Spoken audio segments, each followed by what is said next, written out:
got me, and but then when I get a big win, I call her back up on the phone, and we get back together again. So we had this 6-year period back and forth.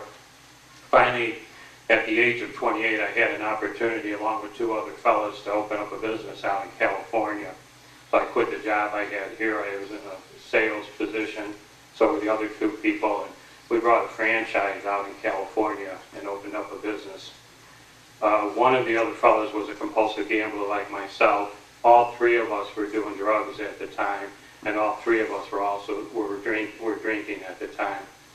But with myself and the other fellow that was a gambler like me, we made a pact that we would not gamble until the business started to make money, and then we would reward ourselves with subsequent trips to casinos.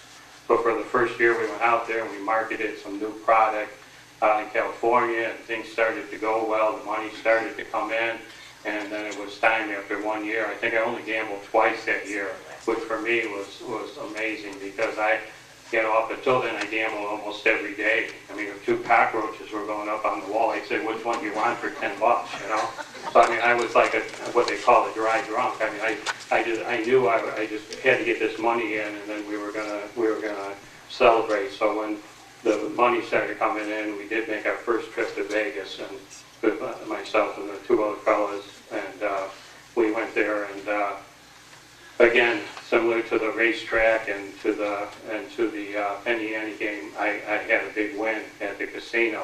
Right away at the crab table, I started winning. In fact, things got so good that the casino manager came over and called me over and asked to talk with me, because he said, I'd like to set you up on a line of credit instead of you carrying all this cash around on you.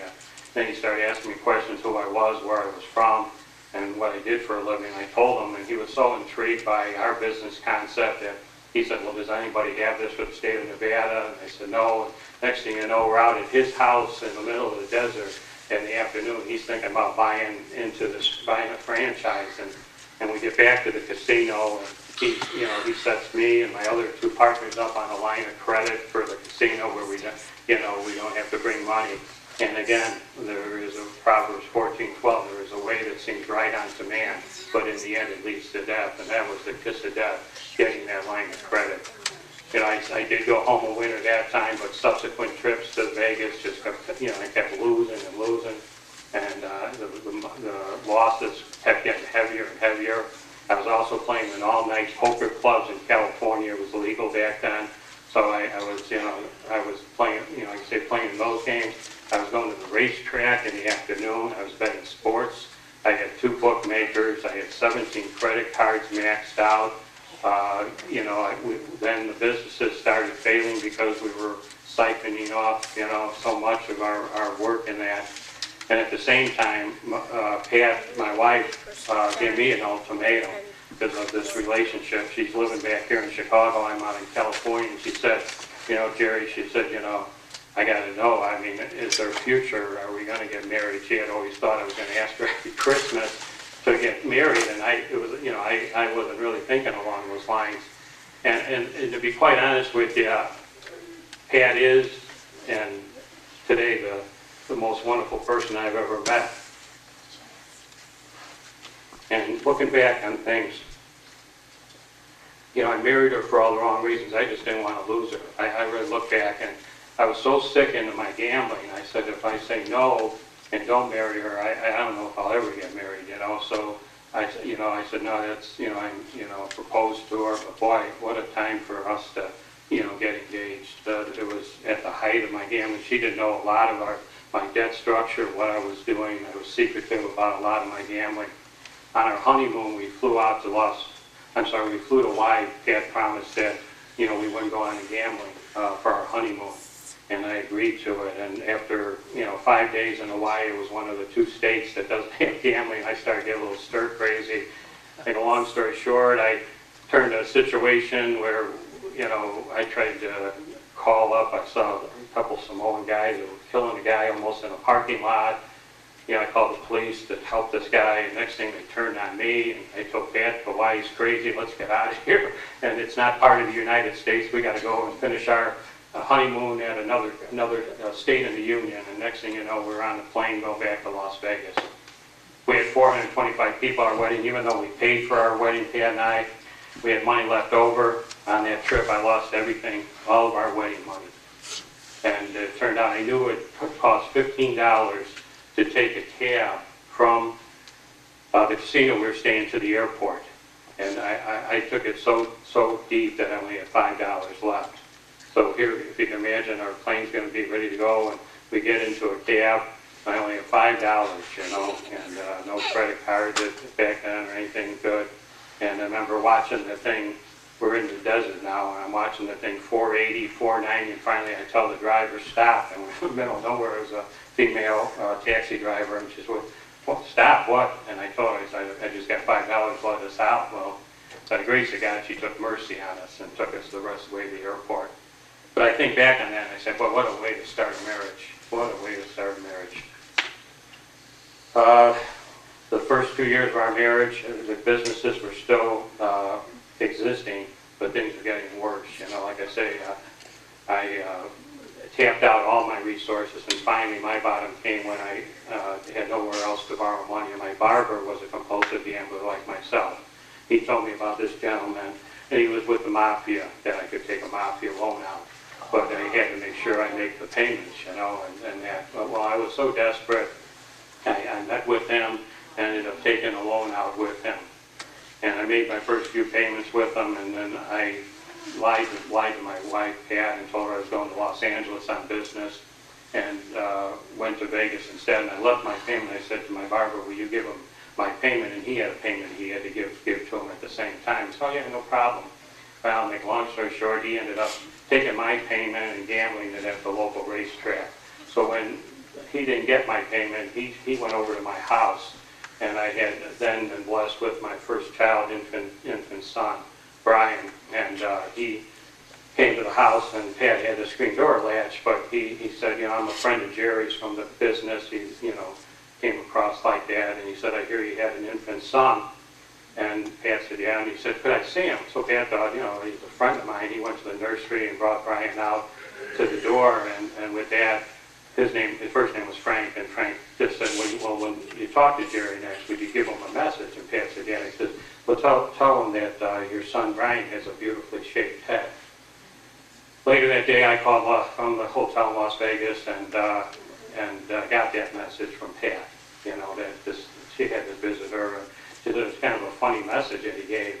Then I realized, you know, and I called the barber and realized, and I was so upset he blew the payment.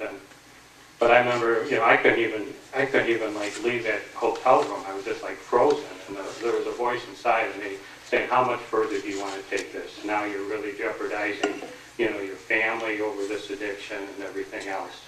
I flew back, and I'd like to say it was the last time I gambled, but I did go one more time to the racetrack out in San Mateo, California, trying to hit a trifecta to solve all my problems, but again, lost all my money.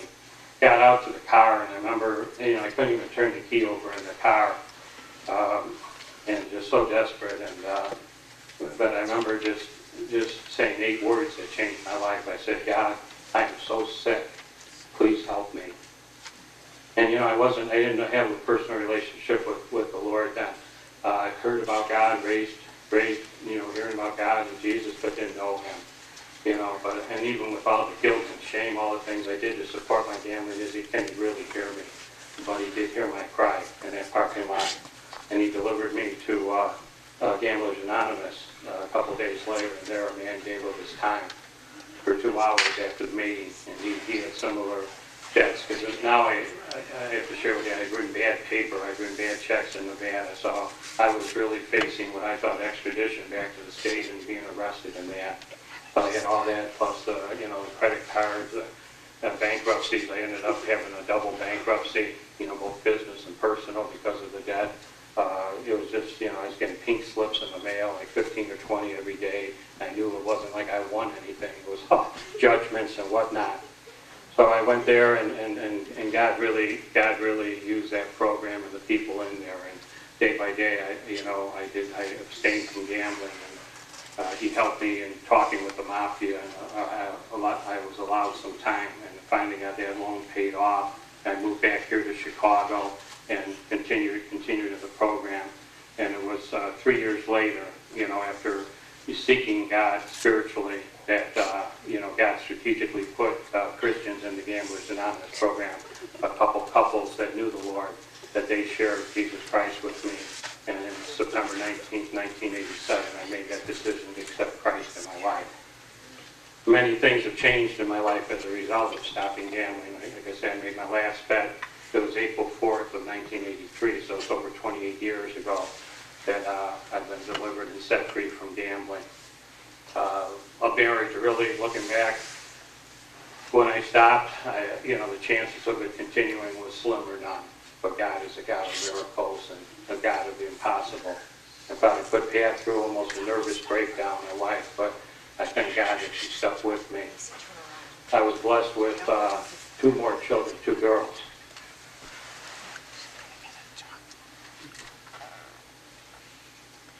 And God knew I needed them.